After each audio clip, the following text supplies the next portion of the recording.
Hello and welcome to a quick preview of the Arma 3 E3 2012 presentation. Now we've got a lot to get through, so the plan is to offer a brief look at each section of playable content. At the heart of everything is Camp Maxwell. From this small military outpost, we've prepared activities, showcases, and even a short campaign mission, which are accessed directly via the camp in whatever order we like. Of course, at E3 itself, visitors to the Bohemia Battle Bunker booth are encouraged to get hands-on with it all and take a look at these things in as much splendid detail as they like, and at their own leisure. Alright, let's kick things off, starting with a wee jaunt around Maxwell. The 3D markers you see are prompts for where to find content.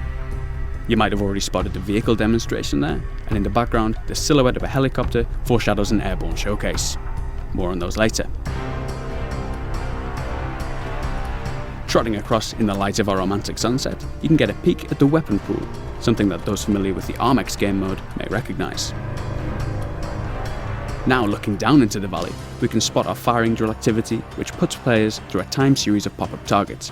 A little further away is a shooting range, which gives a good impression of, among other things, our new aiming mechanics and more powerful rifles like the GM6 Lynx.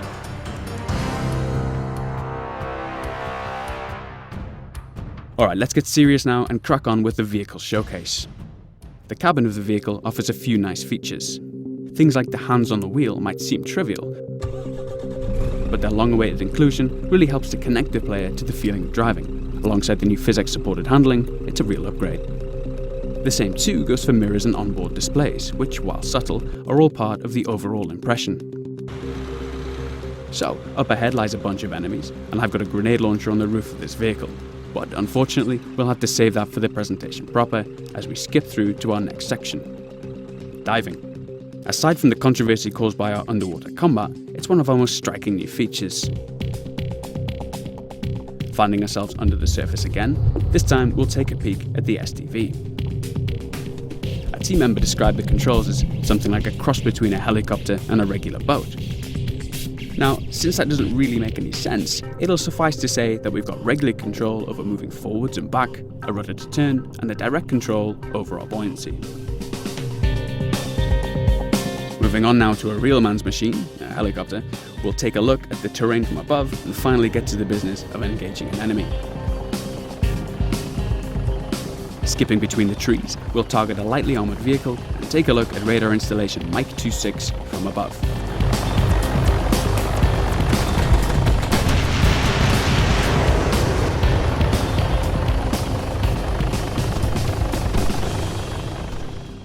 Moving on to supports now, we'll show an artillery strike in action.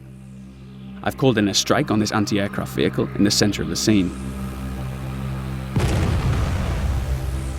We're using some relatively lightweight shells here, but if we manage to get it finished, at E3 you might sneak a quick look at the new cluster bomb strike option, which I must admit is particularly satisfying.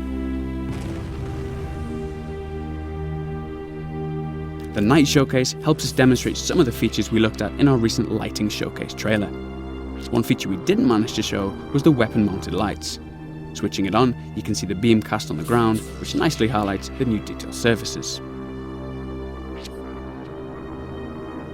Switching to third person, we'll take a brief look at night vision and demonstrate the ongoing work we're currently implementing with muzzle flashes.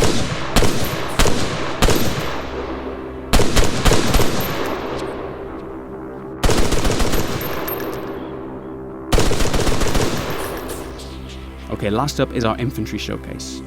Obviously there's a lot to show here, but I'd like to take a quick glimpse of some of the new animations. There's the previously mentioned tactical pace, which is a little slower than running, a little faster than walking, and fatigues the player more by way of our new fatigue and encumbrance system. There's also a few new crouch and lean options. Taking cover behind this wall and disposing of our enemy, I'll demonstrate popping that down, and naturally popping up a little higher than the default stance too.